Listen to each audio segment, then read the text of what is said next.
E salve o Tricolor Paulista! Rick aqui pra fazer esse pré-jogo de São Paulo e Botafogo, jogo que acontece amanhã, né? Domingão, 5h30 da tarde. O único jogo das 5h30 ali, não entendi direito o horário, mas é isso, jogo válido pela 23ª rodada do Campeonato Brasileiro. Confronto direto, né, na parte de cima da tabela. O Botafogo, nesse exato momento que eu tô gravando, né, o Mirassol tá ganhando do Grêmio, então tá passando o Botafogo, o Botafogo tá indo pra sexto, enquanto o São Paulo tá em sétimo. Jogo esse que vai ser no Morumbis, né? Na nossa casa. Na nossa casa manda nós. Transmissão da Globo e da GE TV. Ou seja, a primeira transmissão aí do Campeonato Brasileiro na GE TV depois da sua estreia. Muito provavelmente, né? Com o Jorge Igor, o Formiga e a Luana Maluf. Então, muito provavelmente, transmissão da GE TV. Provavelmente eu vou ver na GE TV, mas por curiosidade, quero ver como é que vai ser essa transmissão. Eu sou muito fã de Jorge Igor e Bruno Formiga, então provavelmente eu vou ver na GE TV. Outra opção para ver o nosso tricolor. Live amanhã, né? Voltamos às lives aí. São Paulo ficou 2 semanas sem jogar, 2 semanas sem live, mas voltamos aí às lives do São Paulo. Amanhã, a partir de umas 4h50, eu já devo estar online aí para fazer live. Então, aquela live react, resenhando com o chat, como de praxe aí, a gente já vai estar online. Quem apita amanhã é o Wilton Pereira Sampaio. Honestamente, eu odeio o Wilton Pereira Sampaio. Eu acho ele um péssimo árbitro, que tem um reconhecimento acima do que ele planeja. Sem falar que os 3 fios de cabelo que ele tem na testa me irritam. Ele podia raspar e ficar completamente careca. Mas espero que ele não comprometa, né? Pra mim, de novo, árbitro bom é árbitro que não compromete o jogo, que você esquece que o árbitro tá em campo, basicamente. Então espero que o Wilton faça uma boa partida amanhã. A arbitragem inteira de Goiás, né? Inclusive o Wilton, mas o VAR é de Minas Gerais. O São Paulo, né? Falando do confronto. São Paulo não ganha do Botafogo desde 2020, quando a gente meteu 4-0 no Botafogo, lá naquele ano com o Diniz, que a gente tava pra ser campeão brasileiro e acabou não sendo, né? Mas desde 2020 que a gente não mete que a gente não ganha do Botafogo, né? Naquela oportunidade a gente meteu 4-0, se eu não me engano, o São Paulo jogou de preto aquele jogo, com golaço do Hernanes de fora da área, se eu não tô enganado. Essa foi a última vez que o São Paulo ganhou do Botafogo. De lá pra cá foram 10 partidas, com 6 vitórias do Botafogo e 4 empates. Então o São Paulo tem esse tabu aí, mas é o que eu sempre digo aqui. Tabu só serve pra ser quebrado, não serve pra mais nada. Tabu não entra em campo, os jogos antigos não entram em campo. Tabu só serve pra ser quebrado. E o São Paulo precisa fazer isso amanhã. Botafogo, né? Ele vem aí de uma eliminação recente pro Vasco na Copa do Brasil. Então o Botafogo perdeu nos pênaltis, dentro da sua casa, num Engenhão lotado, né? O Newton Santos lotado.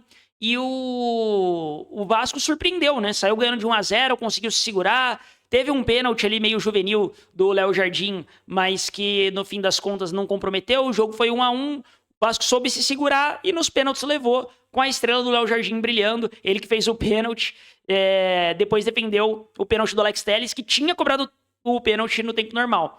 Então acho que o São Paulo tem uma grande chance para aproveitar essa oportunidade do Botafogo, entre aspas, vir mal, né? Porque foi eliminado em questão de 2 semanas aí, foi eliminado da Libertadores e agora é eliminado da Copa do Brasil.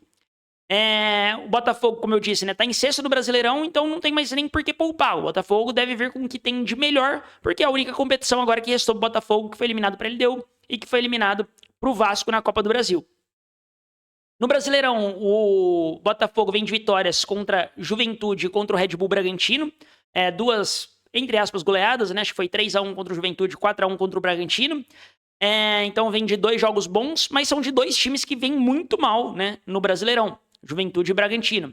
Então, antes disso tinha perdido pro Palmeiras em casa, então o Botafogo tá oscilando muito, até em questão de qualidade de futebol. A verdade é que esse peso, né, de 2 mata-matas, que o Botafogo não jogou tão bem, foi eliminado para times que, em teoria, né, são piores do que o Botafogo. Em teoria porque o Vasco, na minha opinião, jogou melhor o jogo de ida e fez uma boa estratégia no jogo de volta, mas o Vasco, pra mim, merecia até sorte melhor, talvez ganhar já no tempo normal, assim como a LDU, que ganhou no tempo normal, em casa jogou muito mais do que o Botafogo e fora soube administrar. Então acho que o Botafogo vem de jogos relativamente ruins, e isso, querendo ou não, né, por mais que você tenha um time bom e você joga pior do que um adversário mais fragilizado, isso pressiona levemente o técnico, né? O Davi Ancelotti, famoso Ancelotinho, né? Filho do técnico da seleção brasileira, vem pressionado. Não tem como falar que não vem, porque ele fez o Botafogo cair de 2 competições que, na minha concepção,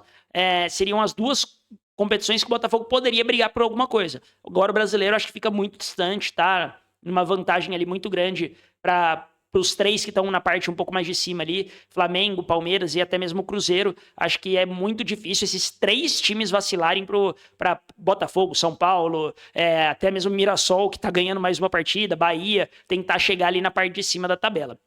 Então, acho honestamente que o Botafogo vem numa fase ruim, mas para acabar com fase ruim é com vitória, né? E o São Paulo, nesse mesmo sentido, né? Não tem por que poupar, porque faz 2 semanas que tá sem jogar e já definiu que vai viajar só na quarta pro Equador, para tentar diminuir, né? Os sintomas da altitude e os efeitos da altitude. O São Paulo vai viajar só na quarta pro Equador.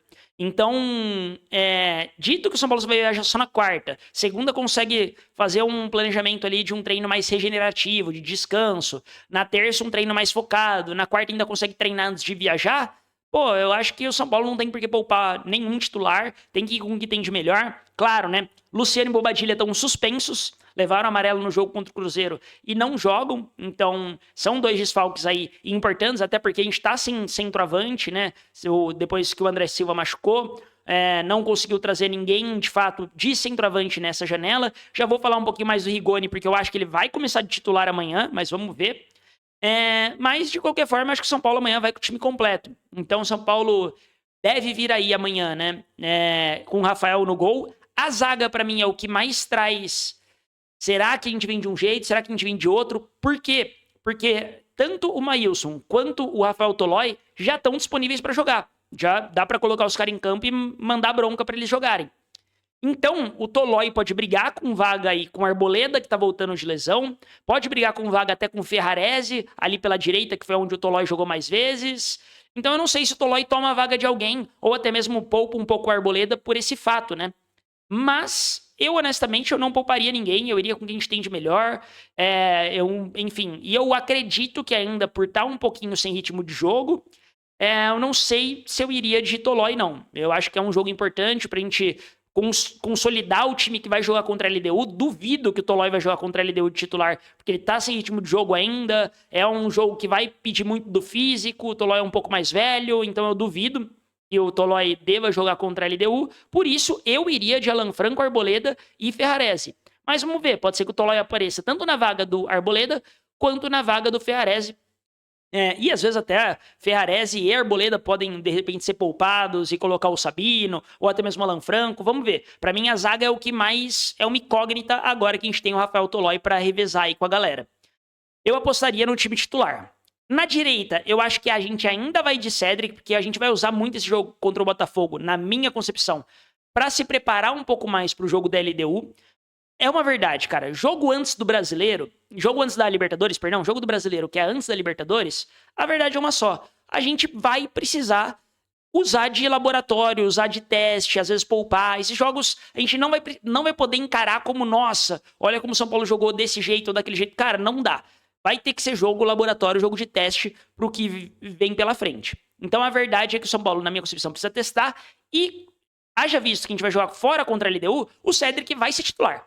Contra a LDU, nesse jogo de ida, o Cedric vai ser titular. Não vai ser o Maílson porque ele tem um ímpeto mais ofensivo, enquanto o Cedric marca melhor. Então acho que o Cedric vai ser titular amanhã também, até pra entrosar. E na esquerda não tem erro, vai ser o Enzo, né? Porque o Enzo também vai jogar. Não vai ser o Wendel já que vai jogar. Que vai jogar contra, pelo menos no jogo de ida, com certeza não vai ser o Wendel que vai jogar. Vai ser o Enzo por marcar melhor também. Então eu acho que a gente vem com a zaga com o Wendel e Cedric. No meio, como o Bobadilla tá suspenso, muito provavelmente Pablo Maia ganha essa vaga, então vai de Pablo Maia, Marcos Antônio, que já tá treinando, já tá normal, né, já tá liberado, eu acho que vai o Marcos Antônio mesmo, de titular, e o Rodriguinho, nesse meio, fechando o meio. Acho que contra a LDU a gente deve vir com Pablo Maia, Marcos Antônio e Bobadilla, mas veremos, né, mas eu acho que como o Bobadilla tá suspenso, muito provavelmente vai entrar aí o Rodriguinho mesmo, para dar uma dinamicidade maior no meio campo. E no ataque, eu chuto fortemente aí que a gente deve vir, com certeza, né? Com certeza, de Ferreirinha. Ferreirinha deve vir no ataque.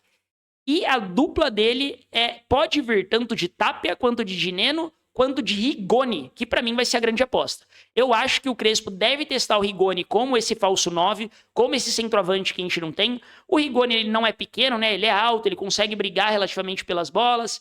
Ele tem uma qualidade no chute. Se a bola sobrar ali dentro da área pra ele, provavelmente ele vai fazer o gol.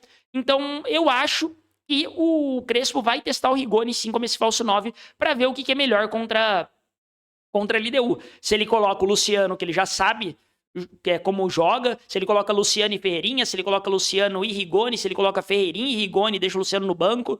Então eu acho que amanhã vai ser um experimento para testar esse Rigoni, porque a gente sabe que Tapia e Dineno não tem condição de ser titular no jogo contra a LDU. Parece que eles entram cansados em jogo. Então tem que ser pessoas que vão conseguir dar uma qualidade maior e que vai conseguir correr minimamente boa parte do jogo. Então eu acho que esse teste do Rigoni amanhã é válido. Eu iria de Rigoni no ataque, fazendo dupla de ataque com o Ferreirinha, porque o Luciano tá suspenso. Vamos ver como de fato o Crespo vem, né? Não tenho essa certeza, acho que ninguém tem. São Paulo, novamente, né, no Brasileirão vinha nessa sequência, né, de 8 jogos sem perder, acabou perdendo pro Cruzeiro, mas ainda vem numa crescente muito grande. Perder pro Cruzeiro fora é um resultado, entre aspas, normal, apesar de a gente, nesse jogo, poder ter tido sorte melhor, né? Mas é a vida. Eu acho que o São Paulo tem que se dedicar nesse jogo, garantir os 3 pontos para seguir brigando na parte de cima do Brasileiro, seguir brigando por esse G6, quem sabe um G4, enfim. E dar moral pro jogo contra a LDU, né? O São Paulo, querendo ou não joga faz 2 semanas. Se o São Paulo faz um jogo ruim contra o Botafogo, perde, etc., pode ir com a moral um pouquinho abaixo contra a LDU. Então é importante essa vitória também para dar uma moral.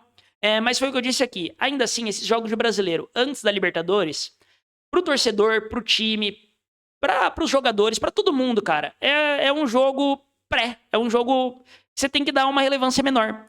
Essa é a minha opinião, pelo menos. Se você discorda, comenta aí. Mas eu acho que é um jogo que, cara, tira um pouco da relevância, porque eu mesmo, essa semana, amanhã começa a semana, eu já tô pensando no jogo contra a LDU. Eu vou assistir no jogo contra o Botafogo pensando no jogo contra a LDU. A semana inteira, segunda-feira, eu não vou pensar no resultado contra o Botafogo. Eu vou estar pensando que quinta-feira, 7 horas da noite, tem jogo contra a LDU. Então, assim, eu acho que na cabeça do jogador acaba sendo a mesma coisa, na cabeça da comissão técnica. Então, eu acho que jogos que a gente tem que ponderar um pouco mais na avaliação e na qualificação.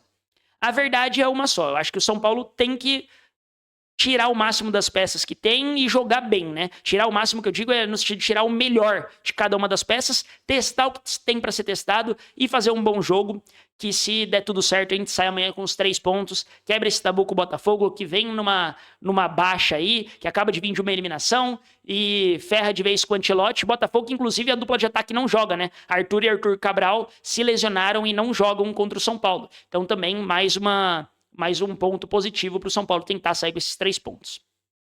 E é isso. Se gostou do conteúdo, não esquece de se inscrever aí no canal, de dar aquele joinha, de dar aquela moral. Deixa um comentário aí o que você acha. Acha que o São Paulo deveria poupar? Acha que não tem por que poupar? Vamos com os titulares?